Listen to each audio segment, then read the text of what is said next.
And welcome back for this final segment of Locked On Kansas State. Thank you for making your first listen of the day. We will have the post game tomorrow for the men's basketball game. We will have a live post game. As soon as the game is over, win or lose, we will be live right here on Locked On Kansas State YouTube channel. So be sure to check that out. Join the conversation. Love having you involved. If you talk a comment, if you have a question, if you have your thoughts, I share them live on the air. So join me on YouTube right after the game. Speaking of that, it's been a really fun time for this Kansas State Wildcats team over the past couple games. I mean, how fun has it been to watch this team step up since the game against West Virginia? A 3-game winning streak, and it feels so much better because you win that game at home against West Virginia, ranked 23rd in the country. Then you take care of Oklahoma State in fashion when you thought that this team, when Oklahoma State was looking for a sweep, a season sweep, they felt good about it. And they came out almost losing by 30. And then you go on the road in one of the toughest road environments to take on the Iowa State Cyclones, the third-ranked team in the country, and you beat them by 19. For the record, the new AP poll came out, and they moved Iowa State all the way down to 8 for that loss against us, the Kansas State Wildcats. Now, this weekend, against the Kansas Jayhawks on Saturday, 16th ranked Kansas. But first, you got to take care of business on the road against Arizona State. Is Arizona State, could this be a trap game for the Wildcats? Are they looking ahead to the Jayhawks? Are they looking ahead to just a few Saturdays ago, being down 14-0 in the first 4 minutes of the game? Other than that first 4 minutes, they won the basketball game. They outscored Kansas from minute 5 to the rest of the game. If it wasn't for those first 4 minutes, you know that's in the head of this basketball team. But hopefully, they start thinking about that after Tuesday's game against Arizona State. You got all the rest of the week to worry about Kansas. You got one more night to focus on Arizona State. This game cannot be a trap game because if you want to have a possibility to make the NCAA tournament, you have to have a strong finish to the rest of the year. This is where I think you need to finish right now. You are 4-6 in the conference. You are 10-11 on the season. You are currently 9th in the Big 12. This is where I think you have 10 games left, beginning with Tuesday's game on the road against Arizona State.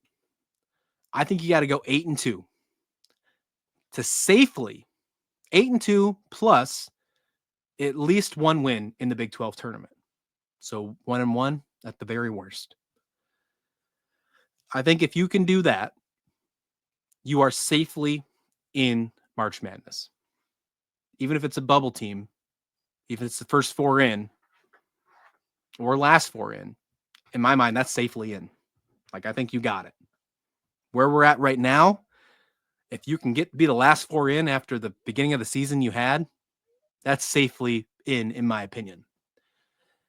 8-2, I think, safely does it. And 1-1 in the Big 12 tournament. I think the 1-1 in the Big 12 tournament is like has to happen. Like no exceptions on that one. You have to get at least one win in the Big 12 tournament. Now, if you win it all, you're in, and you get no problem for that. And that might have to happen if we don't get the 8-2 and the rest of the conference play.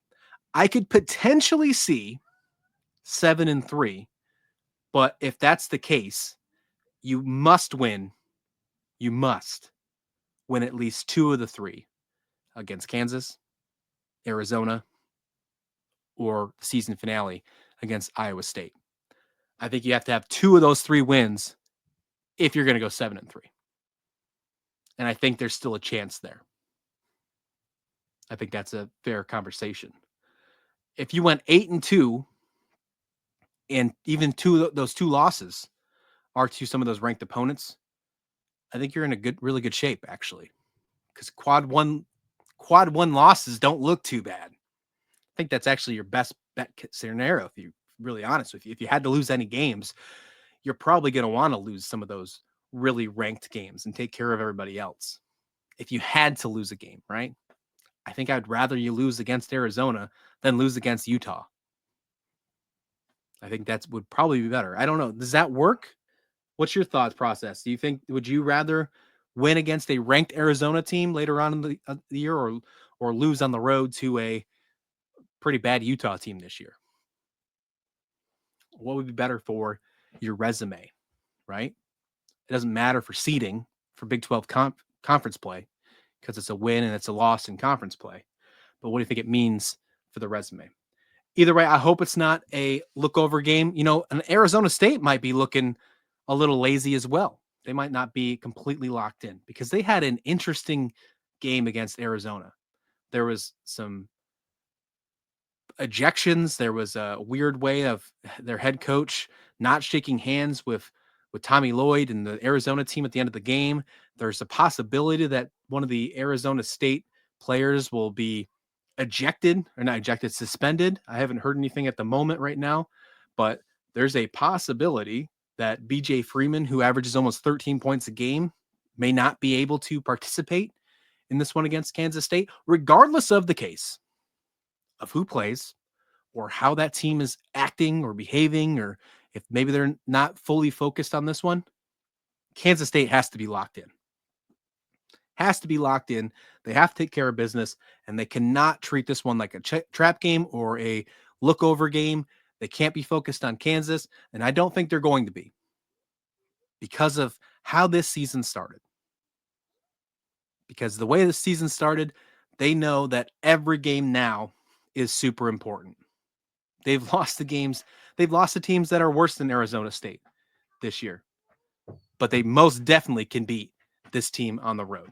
If they play the way that they have played these last 3 games against West Virginia, against Oklahoma State, and against Iowa State, not only will this be a statement win heading back home to Manhattan against the Kansas Jayhawks, it will be a completely different conversation about how we should be looking at this Kansas State Wildcats team for the rest of the year. In order to get to 8-2 for the rest of the season, you got to win the first one, because losing that first one, especially the rest of the record, the rest of the way, if you lose this one against Arizona State and then you got to go 8-1 the rest of the way with Kansas, with Arizona, and Iowa State still on the schedule, that's a daunting task. 8-2 is already daunting. You got to take care of the Sun Devils in their own house. And I think Kansas State can do it. I'm really looking forward to seeing that one. I'm looking forward to seeing Doug McDaniel take care of business, stepping up as the point guard we've all loved and seen so far. Colman Hawkins taking that next step forward. He's becoming a brilliant piece that coming over from the transfer portal. Definitely didn't think that way early.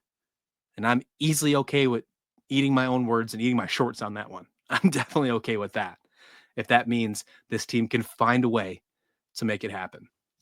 We'll be back with another episode tomorrow. We got plenty to talk about college football. And of course, we will be back live of a post-game show of college basketball, the men's team taking on these Arizona State Sun Devils. We got women's basketball to talk about so much this week. February is going to be cooking here on the show. But until then, please like the video, please subscribe. And this has been Locked On Kansas State.